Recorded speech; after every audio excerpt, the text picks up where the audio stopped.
It's been a while since I've been down here to the lake, mostly because the road to it has been closed, so it was a very long way around, so I haven't been here for quite a few months actually, choosing different walks instead. Depending on the weather, this place, it's a reservoir, has a different personality each time I come here. At the moment the water's fairly low. It's not, certainly not at its lowest, it's been incredibly low in the past few years. And this particular part is a nature reserve. Although there is a water sports centre further down, they're not allowed to come into this part. There's a little group of cormorants just resting on a bank over there.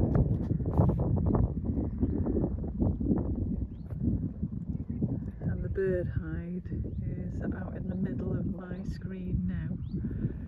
So it's a really very peaceful place to sit when there's not too much traffic, and because the road's been closed and is still partially closed, it'll probably be nice and quiet over there, so I'll call in later to see what other birds there are around. There's usually quite a lot of herring gulls and cormorants, and in the winter you get some lapwings and things. A couple of crested grebe have been breeding on the lake, so I may get to see them. Anyway, on with the walk. On this walk there's quite a lot of angelica.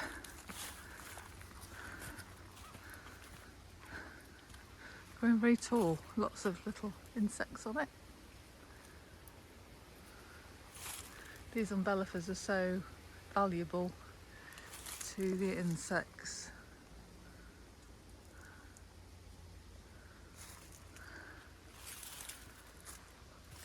I tend to let them grow in my garden. Although I don't have angelica, I do have hogweed and cow parsley, some yarrow, some bindweed, campions, blackberries, knapweed.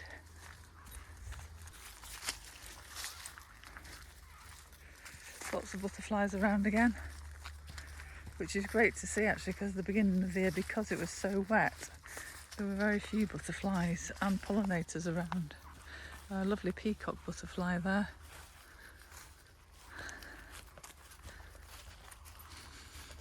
Here the bracken is managed, but as you can see it's way above my head height here, as is the angelica. A little group of crows there just flying off. I always used to believe that seeing a group of crows flying across my path was a portent of change. There we go again.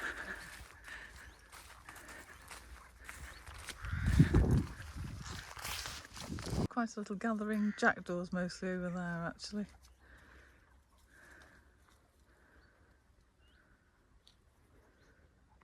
There they go. I'll let you know if there's going to be changes. A good number of them just flying across my path there.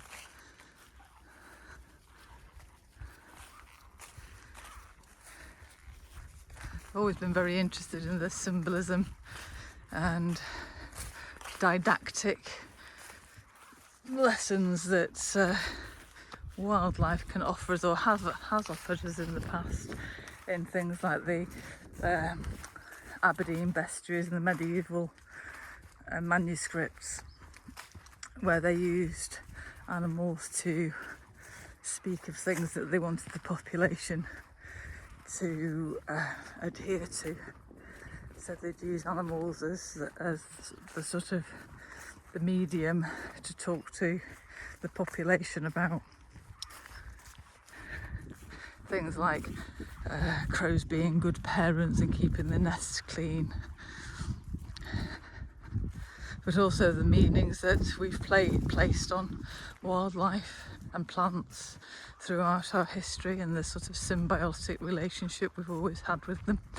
I find it all very fascinating.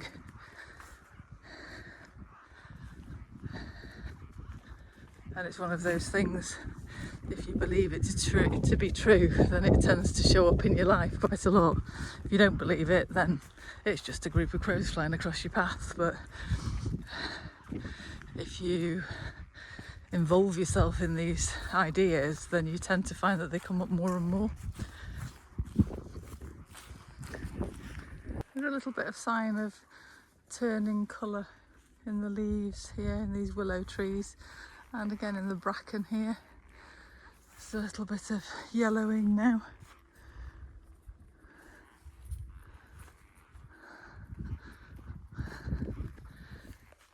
I love the colours in the bracken in autumn and winter. They can be quite vibrant when it's rained. We seem to be very much in that period of transition just now, where it's still summer, it still feels like summer, but the plants across the bank there, actually, you can definitely see the change in the colour of the trees.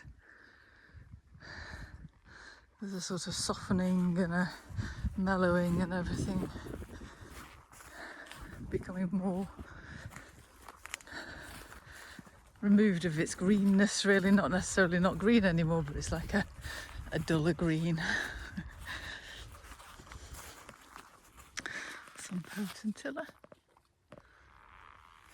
There's still lots of plants around, lots of flowering plants around, and it definitely still feels like summer, but I also feel like we're in this sort of just starting to transition into autumn now, the beginnings of autumn. Rose bay willow herb here. Not the sort of thing you necessarily leave in your garden, but in the wild it definitely has its place.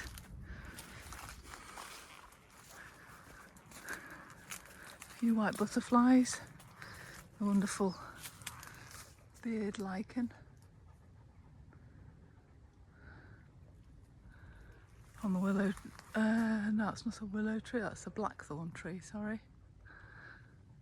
Nightshade.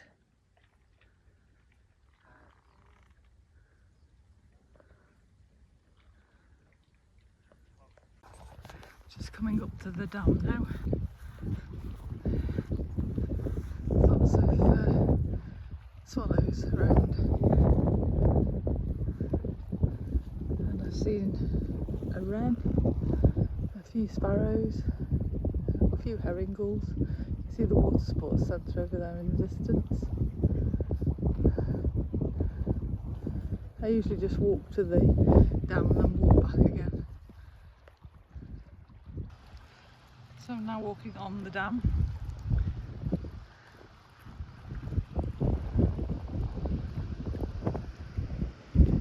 The large mast in the distance over there is at 4 Lanes, near where I live.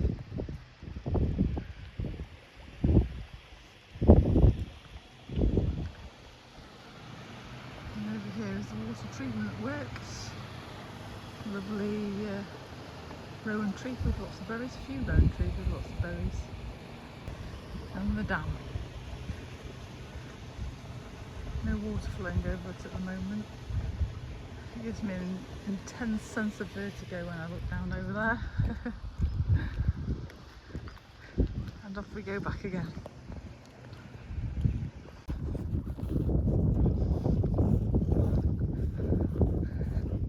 I don't particularly like to do linear walks and then just walk back in the same direction, but I do find that I notice different things on my return.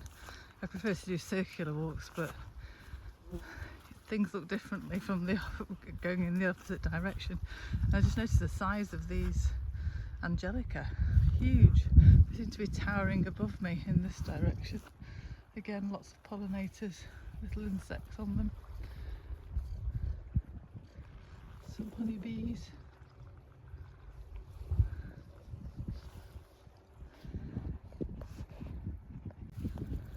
I hope you can hear in the background. It's a quiet sort of hissing, ticking noise.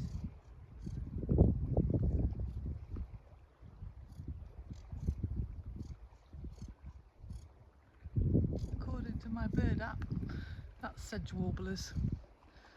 I Can't actually see them. Oh yes, I can. I can see one on the top of the... I haven't got my binoculars with me, but I can see one just on the top of that bush. Definitely does look like a sedge warbler.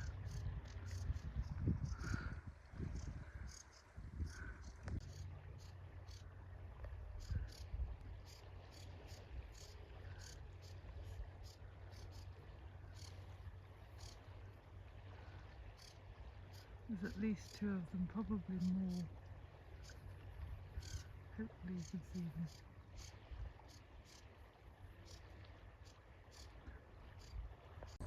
Just return to the beginning of the walk now, and as I said at the start, the personality of the lake changes depending on the weather, and the sky is now blue and it just feels very different as I set off back home than it does when I set out. The sky was grey when I set out and now it's blue, and the whole atmosphere of the lake has changed. I see quite a lot of cormorants again still around, some swallows.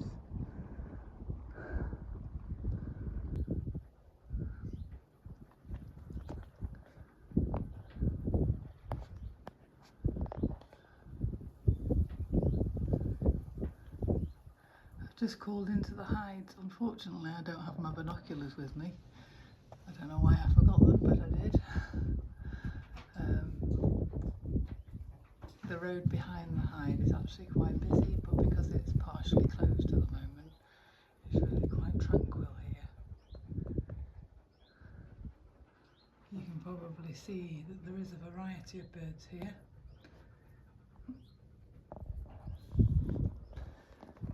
There's definitely a lot of cormorants, some juveniles. There's a white egret there on the bank. Greater blackback gull. A few ducks, quite a few swallows.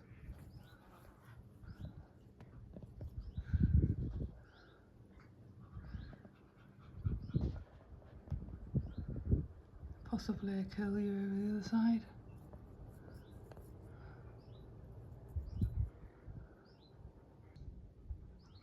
So I think that's the end of my walk. I hope you enjoyed it, and I hope to return again soon. Maybe next time there'll be a few lapwings to see as they start returning for the winter, and some other ducks and things.